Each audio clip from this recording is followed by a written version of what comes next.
Olá pessoal, nossa próxima aula vamos falar sobre arrebatamento da igreja, ok? E lembra que na primeira aula eu falei para você sobre a palavra arrebatamento significa rapto. E esse período de arrebatamento é o período que marca o final da igreja, né? Então nós temos aqui a igreja, né? Fazendo aqui um desenho da igreja, ok? E o final desse período é o arrebatamento da igreja, a igreja que espera o seu noivo, a igreja que vai ao encontro do Senhor nos ares. O Senhor não vai pisar na terra, o Senhor vai estar nos ares e a igreja vai de encontro ao Senhor. Lembrando que aqueles que morreram em Cristo Jesus, que a Bíblia fala sobre dormir, Paulo principalmente fala sobre dormir, eles também serão arrebatados primeiro.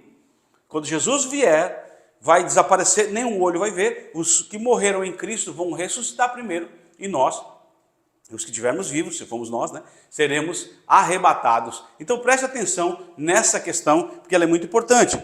Então o significado do arrebatamento da igreja é a vinda do Senhor nos ares, buscar os seus santos. Aí na sua apostila, é importante que você estude a sua apostila. Nós vamos ter aí, no tempo de tribulação, que foi a aula anterior, nós temos o período das trombetas, você pega na apostila e aprofunda, leia, porque está bem claro, está de uma maneira bem objetiva e você vai poder ver aí como funciona, tá bom? Então, olha, ocorrerá antes e que começa o período das 7 anos de tribulação. Lembra que eu falei? Então, daqui, né, inaugura esse tempo de tribulação na terra. Nós não estaremos aqui, porque nós vamos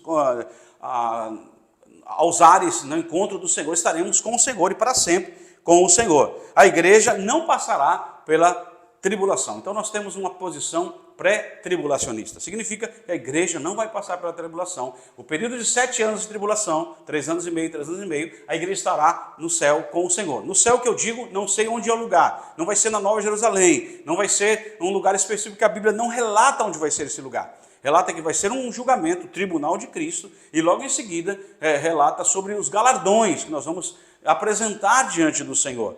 E depois dos galardões nós teremos aí a visão das bodas do Cordeiro, tá bom? Então, para que você entenda, a promessa de ser guardada da hora da aprovação, da hora do julgamento, a igreja tem isso, Apocalipse 3:10. A remoção do aspecto da habitação no ministério do Espírito Santo exige necessariamente a remoção dos crentes. 2 Tessalonicenses capítulo 2. A tribulação é um período de derramamento da ira de Deus, a qual a igreja já está isenta. Nós já falamos isso, não é, na aula sobre tribulação. Então você percebe que a sua apostila já está trazendo essa proposta, essa visão, não é? Então nós estamos entendendo aqui, de uma maneira clara, que na terra nós vamos ter o período de 7 anos de tribulação, e lá, num lugar, nos céus, não sei aonde é, não é Nova Jerusalém, nós teremos então o tribunal de Cristo. Lembra que nós falamos isso também um pouquinho na primeira aula? O tribunal de Cristo é onde vão passar as nossas obras. É um tribunal para julgar obras e não julgar se você será salvo ou não. Ok? Só passa por esse tribunal quem foi arrebatado. Quem é do Senhor, esse vai passar pelo tribunal de Cristo e vai ser julgado. Por quê? Esse que passar pelo fogo vai ser tornado em pedras preciosas, vai ser tornado em coroas, que a Bíblia diz, coroa da vida, não é? Uma delas, ser fiel até a morte, dar-te-ei a coroa da vida. Então nós vemos que nesse período aqui, nós vamos passar por esse tribunal de Cristo, vamos apresentar aquilo que nós granjeamos, aquilo que nós fizemos para o Senhor, para a glória dele, e nós vamos apresentar diretamente para o Senhor.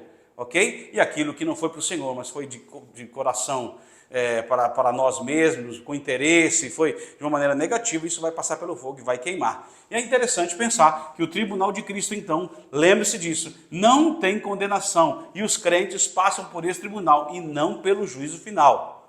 Gente, juízo final não tem nada a ver com o tribunal de Cristo, porque juízo final é condenação eterna, não tem salvação. O tribunal de Cristo já está salvo. Ok? Não que vai ser, já está salvo. Quem for arrebatado estará aqui, já passando pelo tribunal de Cristo, estará para sempre com o Senhor. Depois disso aqui, nós temos então as bodas do Cordeiro. Ok? E como nós falamos, na terra é diferente dessa ação, aqui nós teremos então as bodas tão faladas, não é? Que a Bíblia ela relata sobre essa questão. No final desse período, que vai ser, acreditamos aqui que são 7 anos, Jesus vai voltar e nós voltaremos com ele com o corpo transformado. Lembra que aqui todas as pessoas que serão arrebatadas terão um corpo transformado. Algumas pessoas querem estabelecer uma referência. E qual é a referência? A referência de Jesus quando ressuscitou. Né? Ele podia passar pela parede, ele podia se aparecer, desaparecer. Então algumas pessoas acreditam que nós teremos esse tipo de corpo. Nós teremos um novo nome, nós teremos uma posição totalmente diferente do que a posição que nós temos aqui na terra. Né? E temos que lembrar que no céu não é lugar de sofrimento. Lá no céu não é lugar de tristeza, no céu não existe isso, né? Lembra disso. E quando nós estaremos na presença do Senhor, nós não vamos ficar lembrando, tal pessoa não veio, tristeza, vamos chorar todo mundo. Não existe esse tipo de coisa, não é? Agora, nós vamos estar diante do Senhor, no tribunal, nas bodas do Cordeiro, e aqui o Senhor já nos tem dado a sua promessa, a sua graça. Essa é a igreja. Por que bodas? Porque a igreja é noiva, não é? E agora nós vamos voltar no final desse tempo para estabelecer o reino do Senhor, que é o reino milenar. Ok?